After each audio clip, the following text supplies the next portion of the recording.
Welcome to the Positive Pants Podcast. Mindset, motivation and inspiration to help you find your positive pants. It's time to let go of negative thinking, understand why you do what you do and stop the self-sabotage with your host, Fran Excel. Welcome to the show. As always, it's Fran Excel, your resident subconscious success mentor, helping you find your very own pair of positive pants so you can get out of your own way and live a life that you love.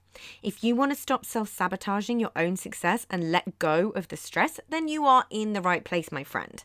Make sure you download your free Stressed to Success guided meditation at bit.ly/stress to success as my little gift to you just for being here. Please do subscribe, share and review. It really, really helps people that need to hear this message find us, and I so appreciate it. In the show notes, you'll also find details of how you can work with me and where you can get your mitts on my meditations, products, printables, programs. You can find it through the link in my bio on Instagram, which is my favorite place to hang out. So please do come join me over there at I'm Fran Excel. Tag me in your takeaways, slide into my DMs. I'm here for it. So that's the formalities over, my love. So let's jump to the content. It can feel really tricky when you've worked hard to forge a career, you've invested time and energy into it, you've climbed the ranks, and then you realise you just really don't want to do it anymore.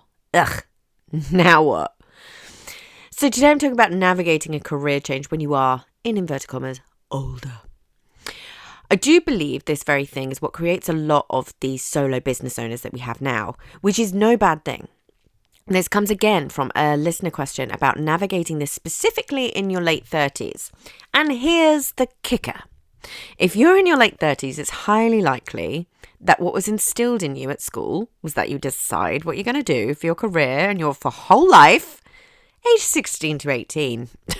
You get the grades, perhaps the degree, you get the job, and then you stay there and you work your way up. This is obviously a broken model because the amount we change as humans throughout our lifetime is huge. You cannot and should not be expected to stick in the same career for your whole life. It doesn't take into account any of the nuance of human existence. The fact that your priorities will change, your values will likely change time and time again. What's most important to you will change. What you actually want to get out of and feel in a career will change. Whether this is a job or a business, the same applies. And most importantly and fundamentally, you will change. The issue is our beliefs and fears around that change. As usual, so much of it comes down to our habitual thinking patterns and belief systems and our unconscious programming. For example, if you believe it would be intolerable to have a lower salary or job title and you believe that that's the only way you're going to have a new career, you will find it harder. Now, there is a shift here because when we are building our own businesses, often everybody knows that you're not going to make as much money to start with. But the same applies, right? It's still that whole like, oh, I'm earning less, therefore I'm less, right? And if you feel that starting at the bottom comes with shame and a feeling of failure, of course you'll struggle to do it. But if you can shift the way you're looking at it, all of it, guess what happens? It changes what you see, right? I think it was Wayne Dyer that said, when you change the way you look at things, the things you look at change, right? It's also not inevitable that changing careers, whether a job or a business or a side gig, whatever it might be, it's not inevitable that will always mean a step down or change in income. Transferable skills have a lot going for them. When you're in your late 30s versus your early 20s, you know some stuff. Yeah? And the other issue is that the majority of women will only apply for a job that is 100% ticked all the boxes for them. Whereas men, and I can't remember for the life of me where this study is, but it is a study, but men will go for it even if they've just got ticked a couple of the boxes. So what if we decided, do you know what? I know I've got some transferable skills for this role, so I'm going to just go for it anyway. You might get a rejection, but you might not. Yeah, it's like any change, really. What are you making it mean about you? What would you make that rejection mean about you? It's like, why not just go for it? Yeah. No one ever got anything if they didn't go for it, right? So what can you not tolerate about the change? What can you not tolerate around what you're making it mean about you? The bottom line is you may have another 35 to 40 years of working ahead of you. You have to be happy doing it, or it has to give you something in return that makes it worth it, right? You can retrain if you want to. You can go back to university if you want to. A gorgeous friend of mine, Chloe Burrows, started her new career and it's teaching non-traditional students. She literally created a career change to help other older students change theirs. So if that's not proof that it's possible, I don't know what it is. Of course, there are often other factors at play. Privilege is a big one of those, but I'm a big fan of, like, even if I can't do it right now, how can I do it in the future? What needs to happen? How can I make it happen? This is why I'm such a big fan of that question, how can I? Even if that's I'm saving £10 a week or £100 a month. It doesn't matter how long something takes you. There are so many stories of people doing things so much later in life. You just got to look for them. You know, if you're in your late 30s, as my lovely questioner is, as am I, there are usually a lot more responsibilities, right? So there are potentially mortgages and bills and maybe even kids. But like I say, I'm a big fan of asking, how can I? Thinking, okay, this isn't ideal, but my happiness and well-being are important. So what would need to happen and what could happen that means I'd have more flexibility in my finances to change careers? Are there any grants that are available to me? What can I research? What stories can I see where people are telling me how they did it themselves in a similar situation? This is, of course, only if you need that. It's absolutely possible to do it without having to take a big dip. Asking yourself and being really, really clear on what is essential needs versus a want. Asking yourself and challenging yourself around what would really make you happy. Asking yourself what assumptions you might be making is also super helpful. As always, grab your journals, pause the episode, do the work.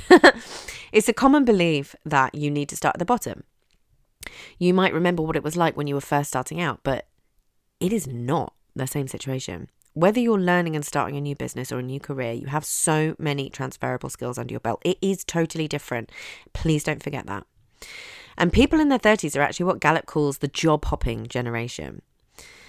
So think about who you could talk to in your network who might be a way in to something else. Think about your passions. Think about what you really want your ideal day to look like. Do you need flexibility? What is actually important to you? How do you want to feel in your career? Speak to a careers advisor to see if there are careers based on your skills, experiences, and passions that you might not even know exist yet. Chocolate taster is a thing, guys. Seriously. There are so many avenues to go down, and it's far more prevalent than you think. People switching careers and changing. All you need to do is look at the online business space. People are doing it left, right, and center. Okay? You just got to pull up the big girl pants or big boy pants and go for it. But go for it in a way that you feel safe to do so. So this is where the inner work comes in. This is where the self-awareness comes in. This is where the due diligence comes in. Yeah? Because the biggest thing I see getting in the way is actually the beliefs around it, meaning you're a failure or feeling that you will be judged as not successful. You know, if you start at the bottom or if you take a dip or if you retrain, you know, that fear of change and risk. You need to recognize that it could be, well, it normally is, a complete identity shift in a lot of ways. So your ego is going to flare up big time. But when you go into it knowing that, it's so much easier to catch and it's so much easier to quieten. Using the emotional regulation tools and techniques that I'm talking about constantly is always going to help in this situation because your nervous system is going to kick off. Yeah. If you're thinking you're too old to change, I urge you to seek the many stories of people who've totally started over and thrived in their 30s, 40s, 50s, and way beyond. I've done it. I'm doing it again now. Life is too short to believe you have to stay in an unhappy situation. And there's a lot of nuance to that. Yeah. But that leads to so many more problems in the long run, not to mention the toll it takes on you mentally and physically. Age ain't nothing but a number, baby. Don't believe the hype from society. Keep making decisions for you simply as a human being who deserves to be happy and fulfilled. It is never too late to make a different choice. So if you got value from this and you know in your gut that now is the time to step up and start rewiring your thinking and start changing things for yourself, then join the Positive Pants Toolkit app and community so you can work out what needs to happen to get you from where you're at right now to the action-taking success you know you can be. And if you want my eyes and ears on your problems, then I work with people one-on-one and through my programs. You can find all the details to join the toolkit or book in a call in the show notes, the link in my bio on Instagram, and on my website, franexcel.com. So stop waiting for if and when and choose to change things now because you can. I'm here to believe in you when you don't believe in yourself. And as always, I hope you found this helpful and I'll see you next week. Bye.